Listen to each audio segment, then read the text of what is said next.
Hi everyone. For today's video, our group is gonna report about the topic understanding material or economic and spiritual self. But before we start our video, our group is allowing us, our instructor, Mr. Roldan Ardinas, to use this as an educational material.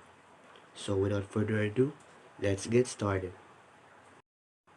First things first, the objectives of our report is that at the end of this lesson, the students should be able to define material and spiritual self. Number two, explain the theory of William James about material self. Number three, discuss the implications and impact of material and spiritual self. And lastly, know the purpose and role of material and spiritual self in self-description and self-perception.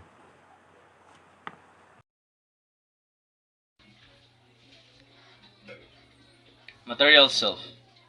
In 1890, William James stated that a pertains to the object, places, or even people which have the label mind.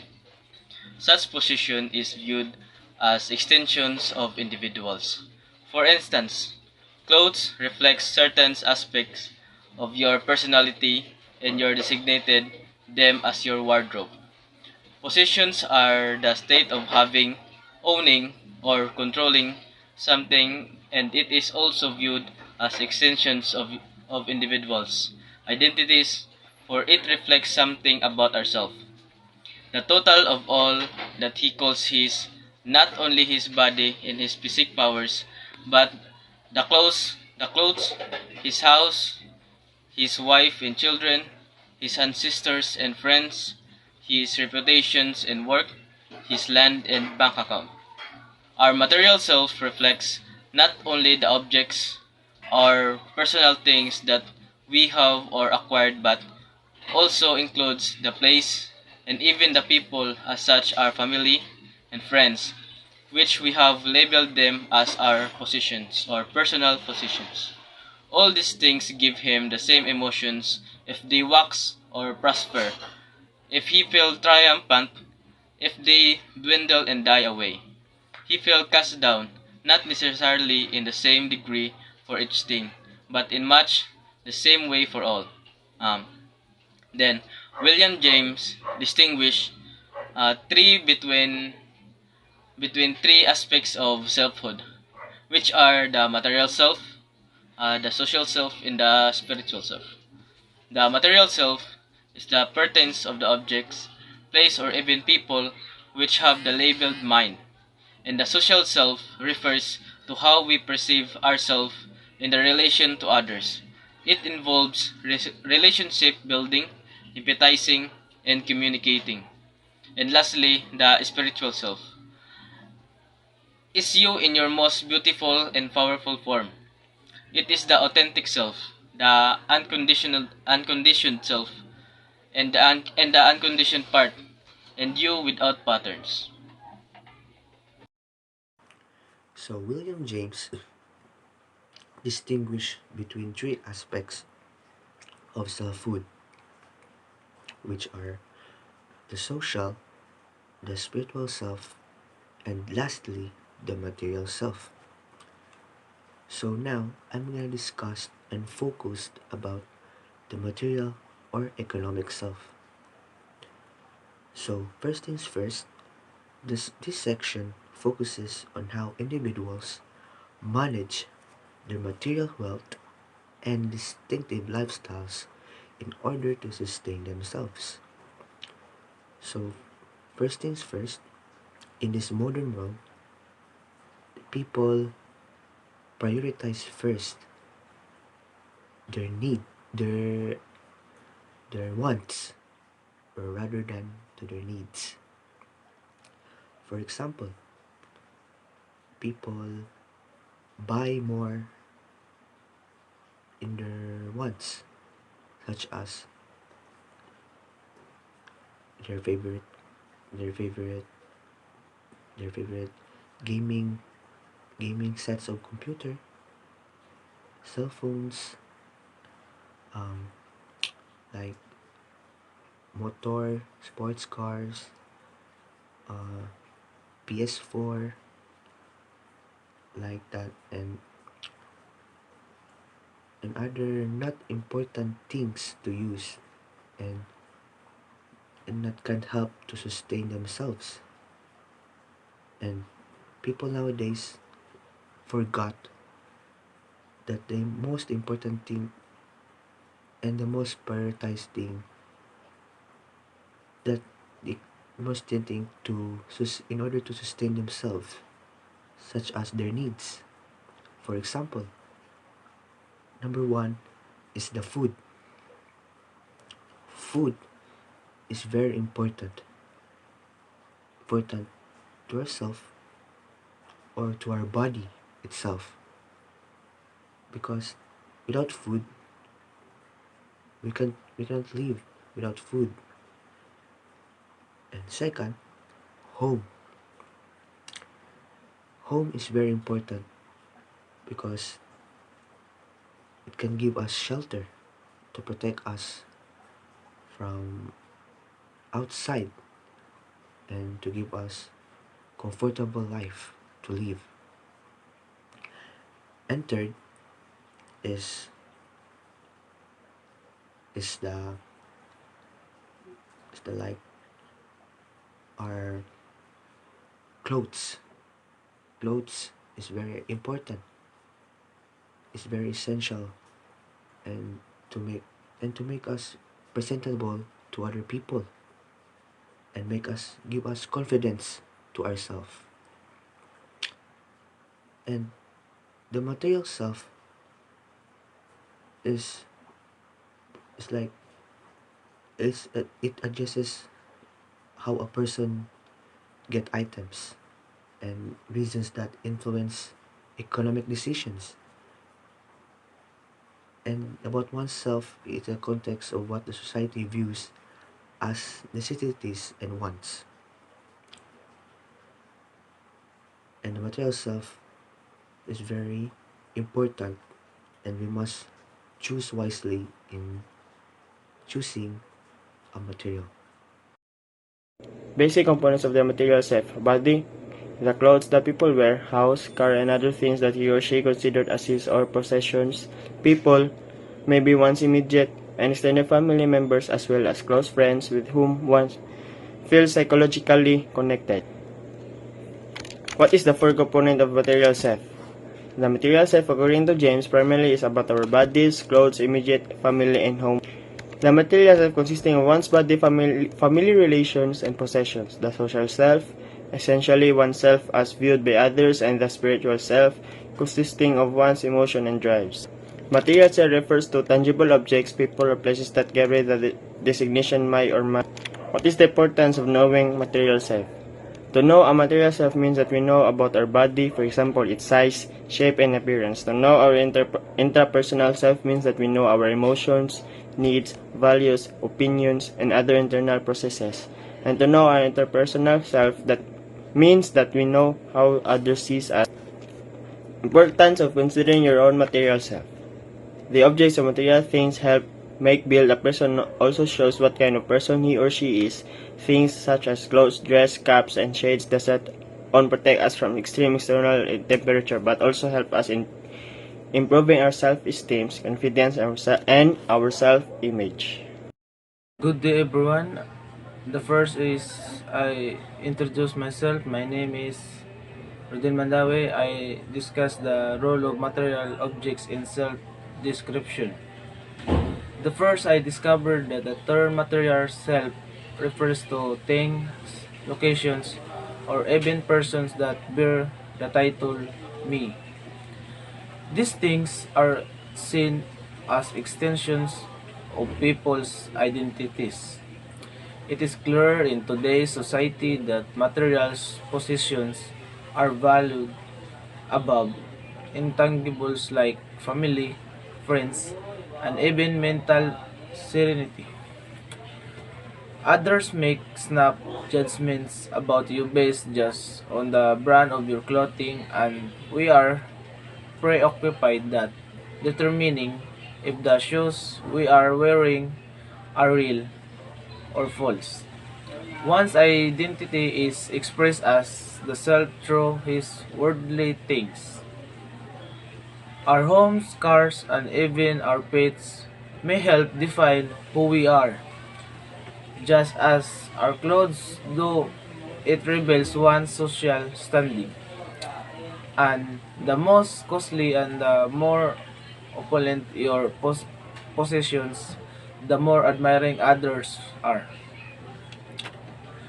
We live in a materialistic world, yet in all seriousness, an abundance of material possessions does not lead to the kind of long-term fulfillment, that real sense of satisfaction, of tranquility, which is the basis for a happy existence. The sum of all your material goods, including your possessions, home, and body, is your material self. As you look through your list of answers to the query, who you are, take note of any times you make references to your appearance and or any you own. Any clothing will do. Having costly clothing is not necessary to blend in with a group. It is difficult to be arrogant and set up a fake self-image just so people will love you. But you will find your people by being genuine to yourself. Even your financial ability to stay of the society full of materialistic people, it is critical to have a clear sense of priorities. And that's the role of materials objects in self-description. Thank you. Role of the material object in the self-perception. The impact of the material goods on the first impression could therefore be seen as a facet of the materialism. At the level of the social perfection, the main expectation is that a person's material positions will prudently influence our perception of their social standing and in turn their personal equalities. One's identity is a function of doing, being, and having possessions are important, but things are used to show who you are and to demonstrate your ability to generate them. They represent the work identify more than other source of identity. It has been observed that material possessions bring happiness, which is very short-lived. This is also known as instant gratification, which soon fades away, and once it does, you no longer feel attached to those things. In fact, at times you start feeling depressed and bloppy. Applications of possession and the feeling of well-being. Materialists focus directly on the attainment of money and material possessions as evidence of competence.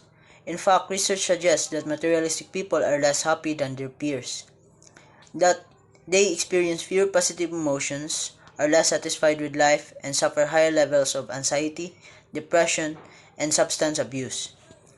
Material possessions can affect how we see ourselves, things around us, and reflect who we are on the inside. On an emotional level, people attach memories to their belongings, which is why they get offended when other people touch or even look at certain objects that they own. Attachment to possessions influences well-being and healthy self-development in both children and adults, whereas disruption of attachment to possessions leads to the psychological and emotional cost of having them.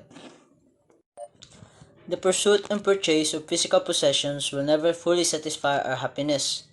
It may result in temporary joy for some people, but the happiness found in buying a new item rarely lasts longer than a few days. It has been observed that material possessions bring happiness, which is very short-lived. This is also known as instant gratification, which soon fades away, and once it does, you no longer feel attached to those things. In fact, at times you start feeling depressed or gloomy by looking at them. Spiritually is a broad concept with room for many perspectives.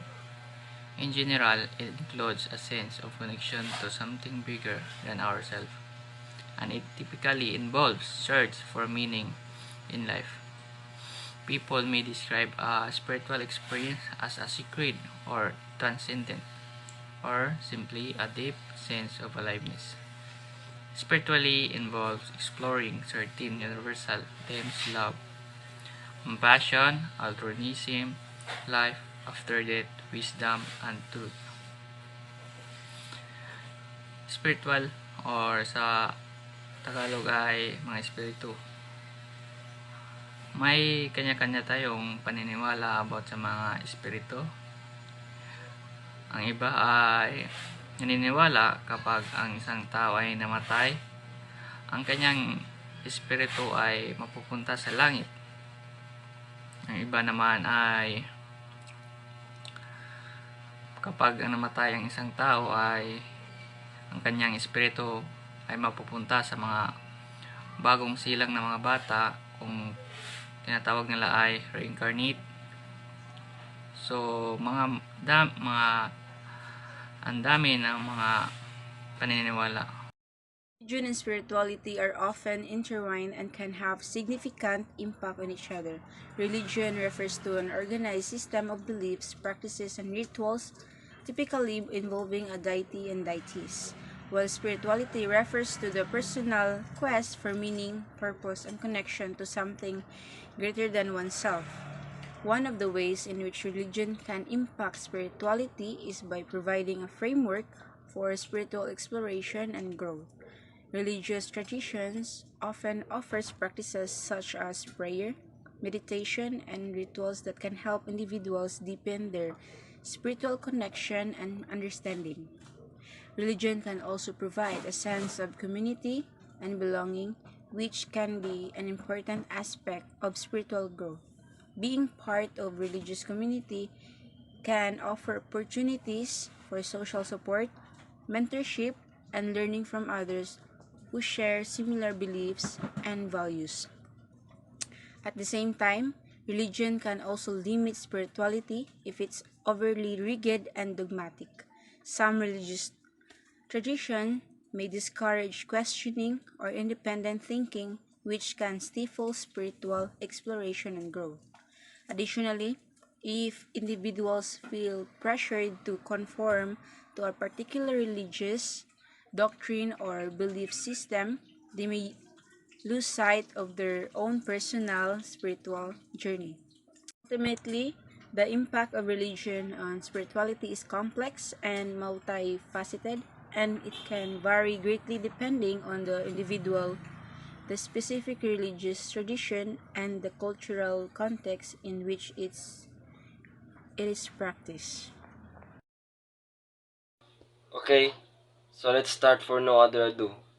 So let me define first what is spirituality. Well, spirituality means knowing that our lives have significance in context beyond a mundane, everyday existence.